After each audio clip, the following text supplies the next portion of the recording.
लेकिन ग्रंथ को सामने रख करके वो कथा का निर्णय अधिकार नहीं है। किसी भी कथा के पूर्व महात्म्य में आता है और महात्म्य में एक नियमावली होती है। इस कथा को हम कैसे कहेंगे, इस कथा को किस प्रकार करना है। उसमें यही शब्द आया कथावाचक, नहीं वो वाचक, वाचिका शब्द नहीं, वाचक पुलिंग। साध्वी कोई आए तो वो प्रवचन करे विलंब से, धर्म पर आख्यान दे दे ठीक है, सत्संग में कथा कर दे ठीक है, लेकिन व्यास पीठ की अधिकारिणी है। डॉक्टर राजेंद्र प्रसाद जी महाराज ने इस शब्द को कहा था, उनके बहुत सारे विरोधी हो गए और मैं इस शब्द को तो अनेक बार कहता हूं। कोई विरोधी होता रहे होता उनसे कभी प्रश्न किया,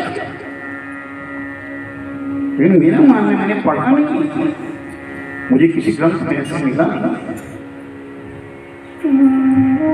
गृहस्थ धर्म के लिए दान, शील, तप और भावना कही, और साधु धर्म के लिए सबसे पहले कहा गया है कि तुम्हारा चरित्र कैसा है, तुम्हारे अंदर ज्ञान कैसा है, तुम्हारा दर्शन कैसा है, और तुम्हारे धर्म किस प्रकार से तुम रह रहे हो। साधुनाम दर्शनम पुण्यम तीर्थभूताय साधवा तीर्थम फलति कालेन सत्य साधु समान।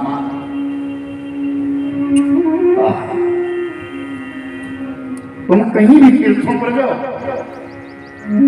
तीर्थों का पुण्य भी देखते।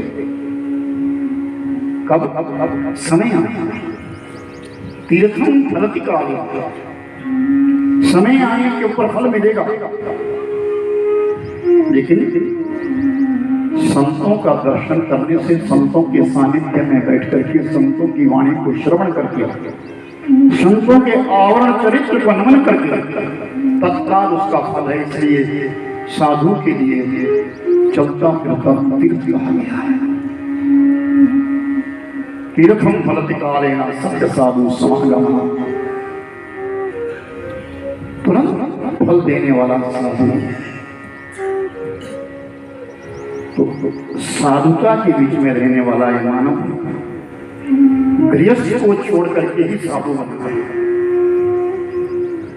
पहला धर्म जो है वो गृहस्थ है।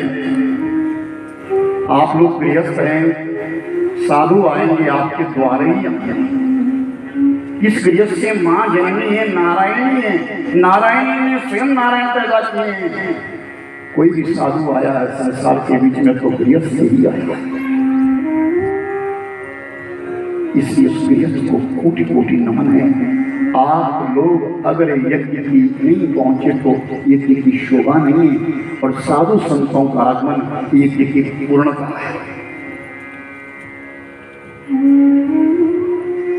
हमारे जन्म में ऐसे अनेक प्रकार की विचित्र विचित्र बाधाएं आती है।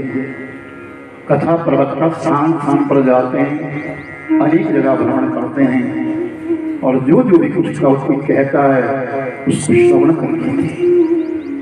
अंत में इस वाक्य पे यही विराम लगाना चाहिए कि भगवान के मिलन में वासना जो है एक वादक है। भगवान के मिलन में वासना एक वादक है। उस वासना को काटने के लिए उपासना रूपी शस्त्र हर व्यक्ति के पास चाहिए, और वो उपासना जो मिलेगी वो संतों से। दीक्षा के 2 अध्याय माने गए हैं, दीक्षा के 2 अध्याय माने गए हैं, 2 श्लोक हैं। दीक्षा के 2 श्लोक माने गए हैं, एक संत और दूसरे ग्रंथ। हरि या तो संतों द्वारा दीक्षा मिलती है या ग्रंथों से मिलती है।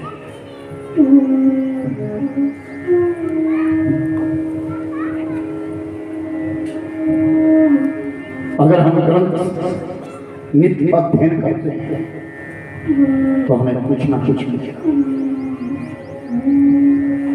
और संतों का अगर सानिध्य हम पाते हैं तो जीवन में सरलता आने से रुकेगी नहीं। जीवन को अगर सरल बनाना है, सादगी में बनाना है, तो संतों के सानिध्य में ही जीवन देता है, सादगी देता है। इसीलिए तो कहा कि हर व्यक्ति को 60 साल के पश्चात स्वयं साधु बन जाना चाहिए। जंगल में जाने की जरूरत नहीं है, किसी आश्रम में भी ठहरने की जरूरत नहीं है। गृहस्थ को ही शुद्ध आश्रम बना करके निमित हो जाना चाहिए। इसीलिए तो यह अवस्था बनाई है।